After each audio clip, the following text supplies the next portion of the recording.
Quarto dia. O amor é atencioso.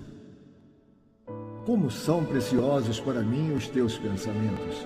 Como é grande a soma deles! Se eu os contasse, seriam mais do que os grãos de areia. Salmos 139, 17, 18. O amor pensa. Ele não é um sentimento tolo que passeia pelas ondas da emoção e então cai no sono mental. Ele se mantém ocupado em pensamentos, sabendo que os pensamentos amorosos precedem as atitudes amorosas.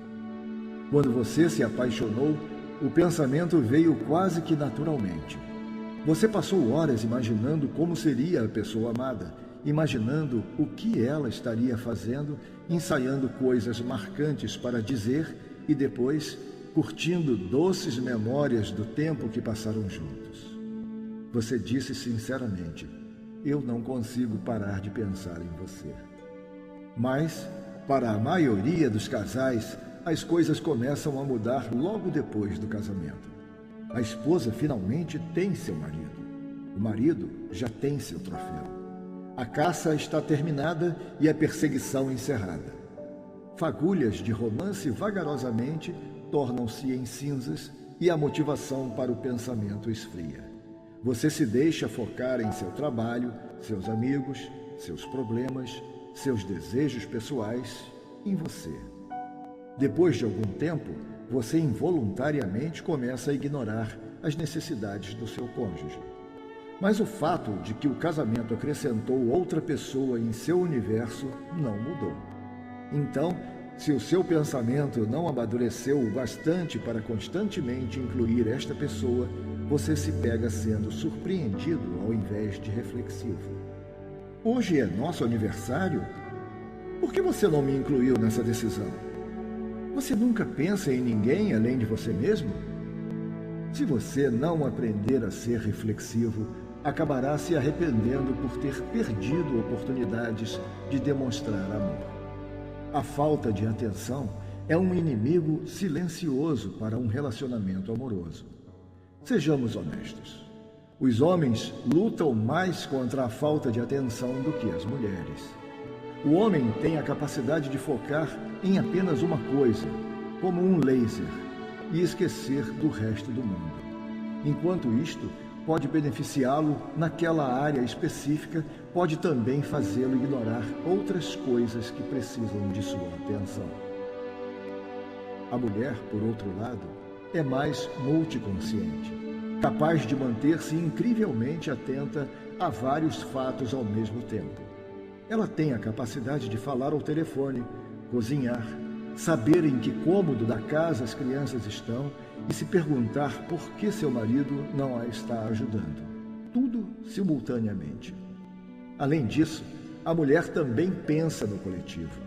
Quando ela se envolve em algum trabalho específico, fica a par de todas as pessoas que de alguma forma estão ligadas a ele. Essas duas tendências são exemplos de como Deus projetou as mulheres para completarem os seus maridos. Como Deus disse na criação: não é bom que o homem esteja só. Farei para ele alguém que o auxilie e o corresponda. Gênesis 2:18. Porém, essas diferenças também criam oportunidades para o desentendimento. Homens, por exemplo, tendem a pensar de forma objetiva e a dizer exatamente o que querem dizer. Não é preciso mais nada para compreender a mensagem. Suas palavras são mais literais e não devem ser analisadas além do que foi dito. Mas as mulheres falam e pensam nas entrelinhas. Elas têm a tendência de fazer insinuações. Um homem precisa ouvir também o que está implícito se quiser obter o significado completo do que uma mulher diz. Se um casal não tem essa compreensão um do outro, isso pode resultar em desentendimentos sem fim.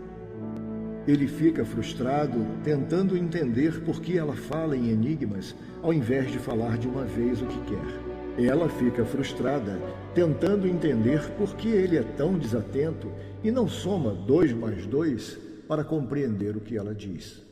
Uma mulher deseja profundamente que seu marido seja atencioso e reflexivo. Essa é uma das chaves que a ajuda a sentir-se amada. Quando ela fala, o homem sábio ouve como um detetive para descobrir as necessidades e desejos implícitos em suas palavras. Contudo, se ela sempre tem que juntar as peças, ele perde a oportunidade de demonstrar que a ama. Isto também explica por que as mulheres ficam chateadas com seus maridos sem dizer a eles o porquê. Ela pensa: eu não deveria ter que explicar isso para ele. Ele precisa ser capaz de olhar a situação e entender o que está acontecendo aqui. Ao mesmo tempo, ele se sente mal porque não pode ler a mente dela e deseja saber por que está sendo punido por um crime que não sabia que havia cometido. O amor requer atenção, dos dois lados. O tipo de atenção que constrói pontes através da combinação de paciência, bondade e generosidade. O amor ensina a acertar o alvo, a respeitar e a apreciar a maneira única de pensar do seu cônjuge.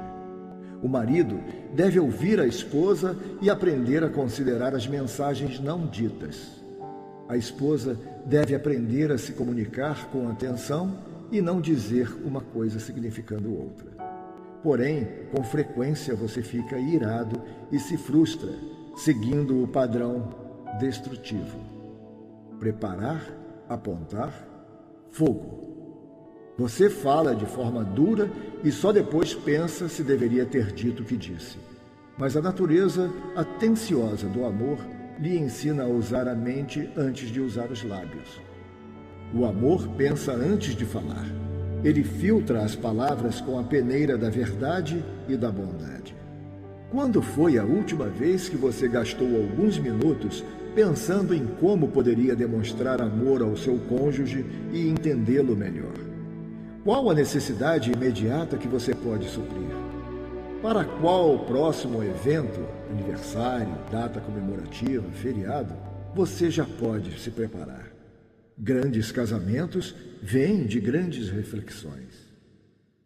Quarto dia. O amor é atencioso. Desafio de hoje. Faça contato com o seu cônjuge em algum momento durante a agitação do dia. Não faça outra coisa senão perguntar como ele está e se tem algo que você pode fazer por ele. Anote no seu livro quando o desafio de hoje estiver completo. O que você aprendeu sobre si mesmo e sobre o seu cônjuge ao aceitar o desafio de hoje? Como isso poderia se tornar mais natural, rotineiro e parte verdadeiramente útil do seu estilo de vida? Agradeço a meu Deus toda vez que me lembro de vocês. Filipenses 1:3